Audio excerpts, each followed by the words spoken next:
Hello, dear listeners, and welcome to first episode of the Gardens of Soul Coaching podcast, where we explore ways to nurture your inner world and transform challenges into opportunities for growth. I'm your host, and today we're diving into a topic that many of us avoid: negative emotions. But what if I told you that these feelings, often dismissed or suppressed, could actually be a gateway to discovering your inner strength and authenticity? In this episode, we'll explore a transformative practice designed to help you face and embrace your negative emotions with respect and awareness.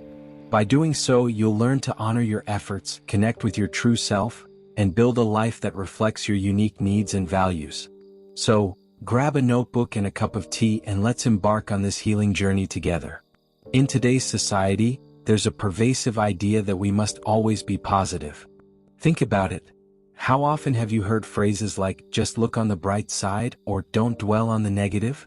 While positivity has its place, constantly suppressing our so-called negative emotions, anger, frustration, sadness, or even disgust, can disconnect us from ourselves. These emotions aren't just random bursts of discomfort. They're messengers telling us about our boundaries, needs, and desires. Let's take a moment to reflect.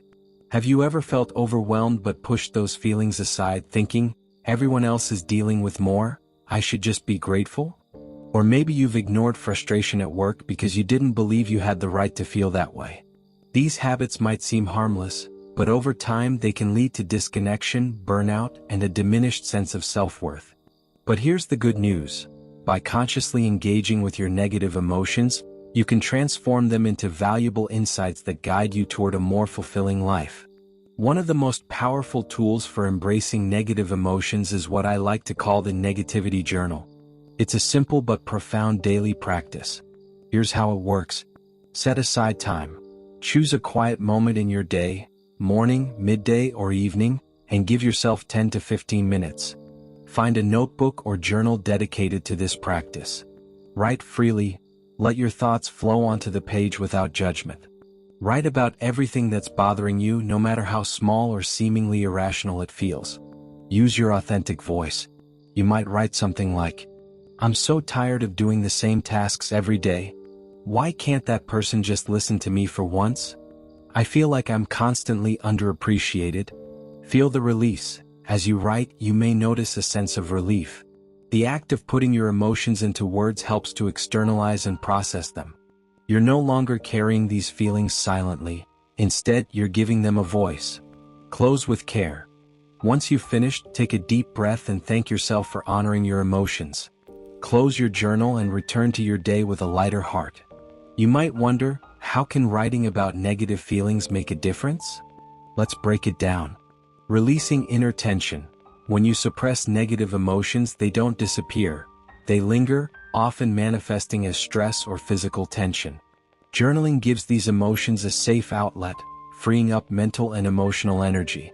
Understanding your needs. Your negative emotions often point to unmet needs or crossed boundaries. By acknowledging them, you gain clarity about what changes you need to make in your life. Building self-worth. When you honor your feelings, you're essentially saying to yourself, "My experience matters." This simple act of self-respect can profoundly impact your sense of self-worth. As you continue this practice, you'll likely notice patterns emerging. Perhaps you'll realize that a specific relationship drains your energy, or that your workload exceeds your capacity. With this awareness, you can begin to make conscious changes, setting boundaries, seeking support, or reevaluating your commitments. This process isn't about quick fixes or toxic positivity. It's about cultivating a deep, compassionate relationship with yourself. When you respect your emotions, even the uncomfortable ones, you pave the way for growth, resilience, and authenticity. Here are a few tips to help you get the most out of your negativity journal. Be consistent.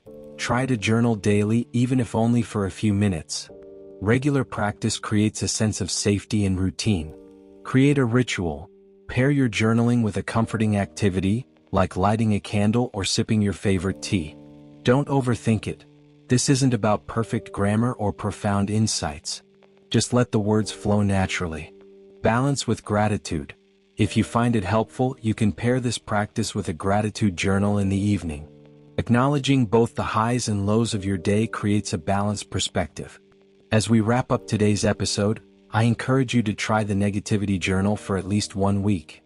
Notice how it feels to give yourself permission to express and explore your emotions. Remember, your negative feelings aren't flaws or failures. They're signals, guiding you toward a deeper understanding of yourself and your needs. Thank you for joining me on this journey. If you found this episode helpful, please share it with a friend who might benefit from this practice. And don't forget to subscribe to the Gardens of Soul Coaching for more insights and tools to support your personal growth. Until next time, take care of your inner garden and remember, every emotion is a seed of transformation waiting to bloom. Thank you and goodbye.